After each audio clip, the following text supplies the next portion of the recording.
Hello everyone, my name is George Farmer and I'm here today at Aquarium Gardens and I'm going to talk about the importance of hardscaping. So it's going to be a two-part video. The first part is going to talk about choosing hardscape and the pros and cons of different hardscapes, and then the second part is going to be how we actually use the hardscape in the aquascape itself. So I hope you enjoy the video. Okay, so what is hardscape? Well, hardscape is another name for aquarium decoration, and in aquascaping we generally use two types, wood and rocks. So why is hardscape important? Well, hardscape forms the backbone of the aquascape, if you like. So if you compare it to a human being has a skeleton, and then the flesh and the muscles form onto that skeleton to form the whole body. Well, that's a little bit like an aquascape. So the wood and the rocks, or the wood only or the rocks only, depending on the style of aquascape you're creating, that forms like the skeleton or the backbone, and then you either attach plants or you have plants buried in the soil around the hardscape just to create this whole aquascape. And so it's really important to get the hardscape right and spend a lot of time and potentially money as well selecting the right hardscape and investing in not only in the hardscape itself in terms of buying it or finding it, but also in time. You know, it's a really good idea to have a really good practice with hardscape, and that's why we have something like this in Dave's shop in Aquarium Gardens. It's a really good area just to have a play with. So before you buy your hardscape, you know it's going to fit your tank. This, for instance, is 90 centimetres long and 45 centimetres deep. So you could potentially mark off areas if you've got a smaller aquarium and just have a really good play. Aquarium Gardens got such a wide selection of different hardscapes, which we'll talk about in a moment. But yeah, you know, it's a really good idea to have a play, and you can do this sort of thing at home. You can use your empty tank if you like, or you can even create your own just small area to play with. But like I say, really important to get the hardscape right. Okay, so before we look at the different hardscaping materials we have on hand here, I'm just going to go through a few common mistakes that beginners might make, and hopefully you won't make the same mistakes.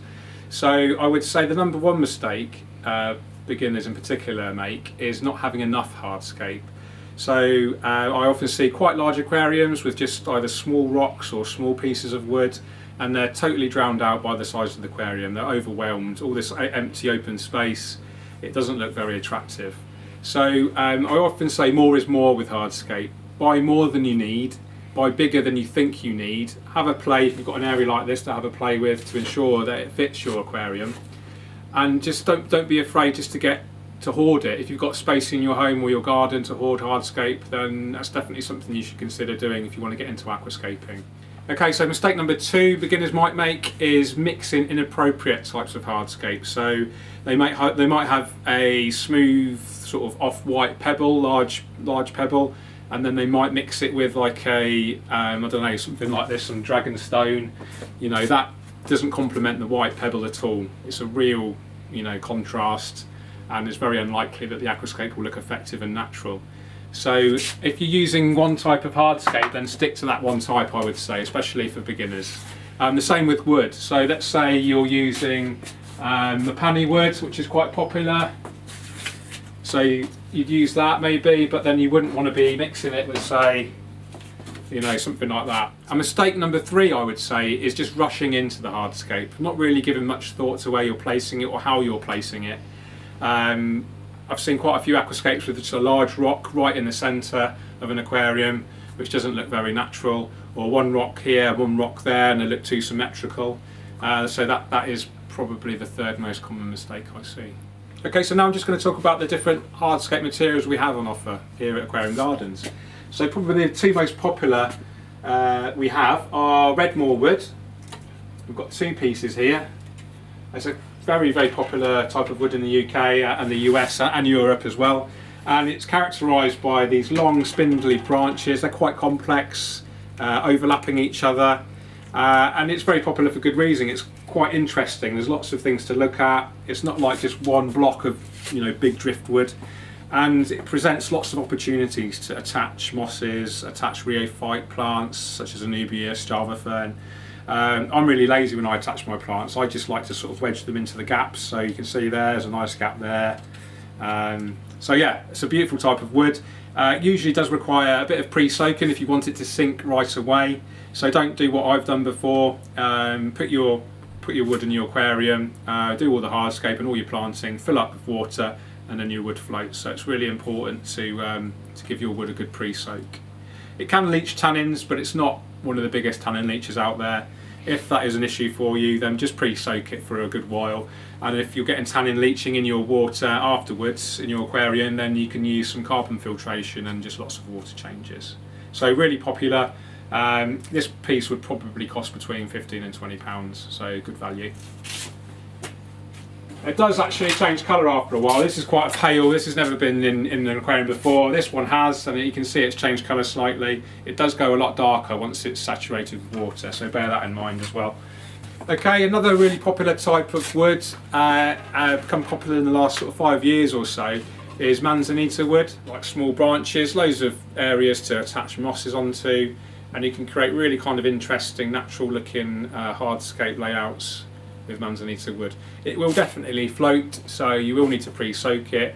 Minimal tannin leaching. As with most woods, you might get a little bit of fungal build up on it, but once you've cleaned that off, it's harmless. Once you've cleaned it off once, it very rarely comes back, so don't worry too much about any fungal growth. But yeah, again, a beautiful aquascaping material, quite a soft wood. It can, over sort of 6 months or a year or so, go really soft, and you can actually kind of scrape it away. So just be careful when you're handling it. But yeah, it's a really lovely material to work with. This piece would cost approximately £15. We'll look at another type of wood. This is called Sumatra wood, supplied by Unipack. This is a really, really cool type of wood. I've used it for years. It comes in different sizes. I think this is a medium. Yes, this is a medium size, and retails for £11.99, so it's good value. And it's kind of almost like a cross between manzanita and redmore, if you like. It's different in terms of its texture. The other woods had quite sort of flat surfaces, if you like, to their branches, where this has got lots of knots, lots of areas where the small branches have been broken off. It actually gives it kind of like a really gnarly kind of appearance, quite a natural appearance, kind of more suited to sort of like an old school nature aquarium layout, if you like. Again, lots of opportunity to attach plants, lots of crossover of branches, etc. Can actually sink straight away. Depends, you know, it's sort of hit and miss, but definitely do pre-soak it if you can, just to make sure it does sink. Minimal tannin leaching, but again, if it does leach tannins, you can do partial water changes or filter with carbon. So again, beautiful wood to work with. I've used it for years. It's one of my favourites. And as I say, you can get nano pieces up to really big pieces, so very versatile. Okay, next type of wood is your classic bogwood. Dave's got some huge pieces. This is actually not the biggest. He's got pieces kind of up here for really giant tanks. I've created some beautiful biotopes with this type of wood, and it does leach mega amounts of tannins, so do bear that in mind. If you want a crystal clear aquarium, then you might want to use a different type of wood. But if you want a black water setup, set up a biotope for a natural habitat kind of layout, then this is perfect. This piece in particular is ideal for fitting in a corner of an aquarium. It's been literally sawn off at one end, and then it's got a very flat surface the other, so that would be perfect for fitting in your corner. Maybe you get another one the other side, and you can create some really stunning layouts with this type of wood. Again, it's got lots of areas for attaching plants as well. It's quite flat on the surfaces, but if you look down there, you could probably see, you know, lots of crevices. You could put ferns, mosses, maybe some anubias there if you wanted to. But yeah, good value as well. It's a big bit of wood. This costs £20 roughly, give or take. So yeah, another great piece of wood, and suitable definitely for kind of biotope style aquascaping. Okay, really popular with aquascapers these days is creating underwater forests. There's a couple of good products here for that. This is Tantora driftwood, which has basically been taken from a bush by the look of it. Got loads and loads of different individual branches which you can tie moss onto and create an effective looking kind of tree effect. And then we have an actual sort of mini bonsai tree, if you like, which are very intricate, lots of detail on there, and again perfect for creating that underwater tree. They both will need pre-soaking to sink. So do bear that in mind. Again, any tannin leaching you can deal with, no problem, like I explained earlier. But yeah, really popular, available in different sizes again. Okay, I'll talk about the most popular seller of rock now, and that's called mini landscape rock. Some of you may know it as Sirius stone or grey pillar stone, but it's the same product, comes from the same supplier, and it's really popular for good reason.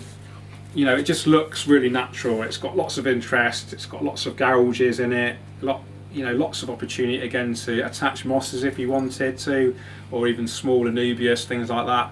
And it's just a classic aquascaping stone. It just reminds people of maybe mountains or seascapes. It's just really easy to create an effective, natural looking nature aquarium quite quickly. Very popular with iwagumi, which is a aquascaping form based on rocks only. I've done quite a few using Siriu stone or mini landscape rock. It is basically limestone, so it will potentially increase your pH and hardness in your aquarium.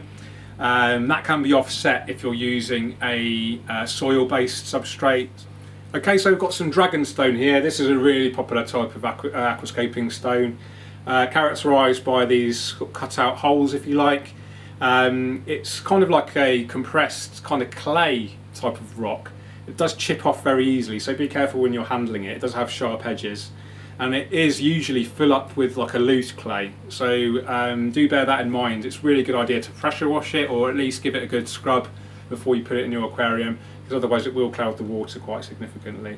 It doesn't tend to influence the water chemistry at all, but yeah, very good rock to use. Popular in iwagumis again. You can get some huge pieces and again some really small pieces. You can even crush, make your own sizes by using a hammer and chisel. But yeah, a beautiful rock. Okay, another popular stone, maple leaf rock. It's almost like, looks like sort of spider web kind of texture on it. Really intricate textures. There's some quite interesting pieces actually if you wanted to create an iwagumi, or it's quite popular with using beneath some wood as like a base around the wood.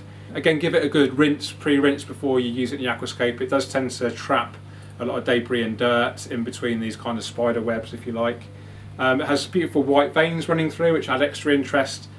Okay, this is called glimmer rock, also known as woodstone, and it has a very distinct vertical strata or horizontal strata, obviously depending on how you position it. A very popular type of aquascaping with it is to actually create mountains, and if you actually get numerous stones and join them together, do you want to just pass me a sort of something similar size to that one if you can?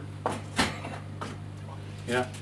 And then what you can do is deliberately join them together. You might have to overlap them slightly, but if you imagine a few of them together and then smaller ones going over to the right hand side, you can create really effective looking mountains, and that's really popular with sort of diorama style aquascaping, which is actually trying to shrink a landscape scene and have that in your aquarium. So mountainscaping is ideal for that. Okay guys, so that wraps it up for today's video. I hope you've enjoyed learning a little bit about hardscaping. The next video, which will come out next week, will be actually how we use the hardscape in an aquarium setup. So we'll be using this dry scaping area and coming out with some different layouts. We'll make some deliberate mistakes of what not to do, and then hopefully we'll correct them and show you how to do it properly. Okay, so I hope you've enjoyed the video, and keep on scaping and please subscribe. Cheers.